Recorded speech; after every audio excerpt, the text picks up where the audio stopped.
Simpertu Media, Simpertu Media, Simpertu Media, Simpertu Media. Buka kofa only.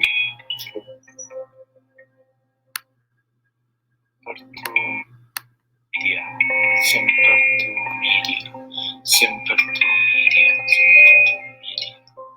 Buka kofa only.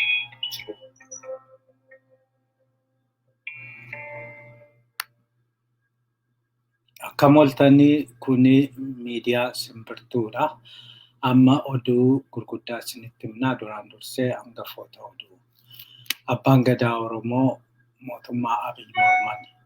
Hidhamtoonni siyaasaa bakki itti hidhaman hin beekamne jedhame.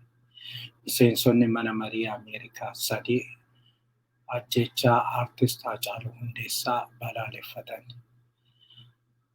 Amma oduu bal'inaan isinitti himnaa.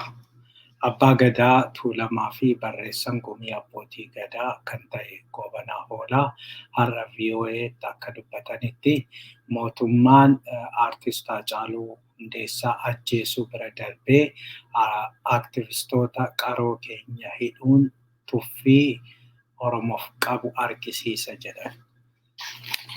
Akka Abbaa Gadaa Goobanaa dubbatanitti adeemsi mootummaa kuni tasuma fudhatama hin qabu.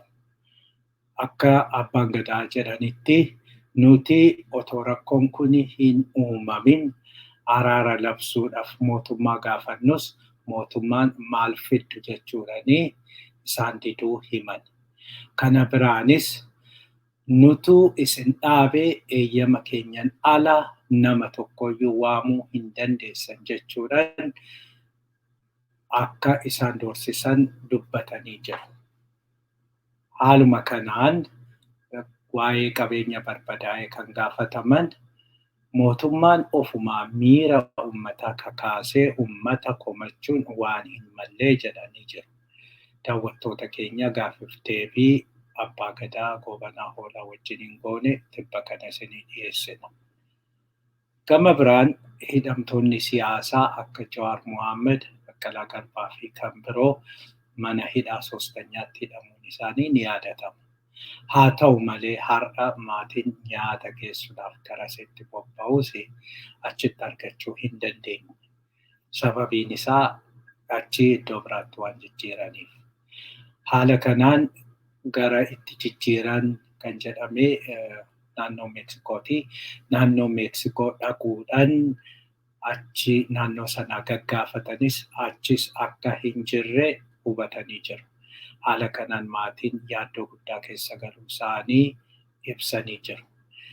Hidhamaan tokko bakka itti hidhame maatii beeksisuun dirqama mootummaa akka ta'e heera mootummaa fi labsii mirga namaa addunyaa irratti ifatti kaa'amee jira. Dhiittaan mirga namaa kan beekamu mootummaan Abiy garuu gochaa kana cimsee itti fufee jira. Oduun keenya sadaffaan miseensonni mana marii Ameerikaa ajjechaa aartist Haacaaluu Hundeessaa balaaleffatanii jiru.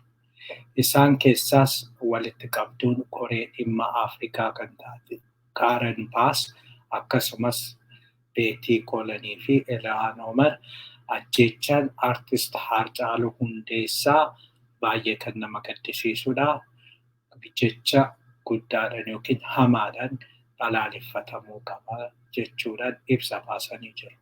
Miseensonni mana marii kuni ajjechaan kuni qaama walaba ta'een akka qoratamus gaafatanii jiru.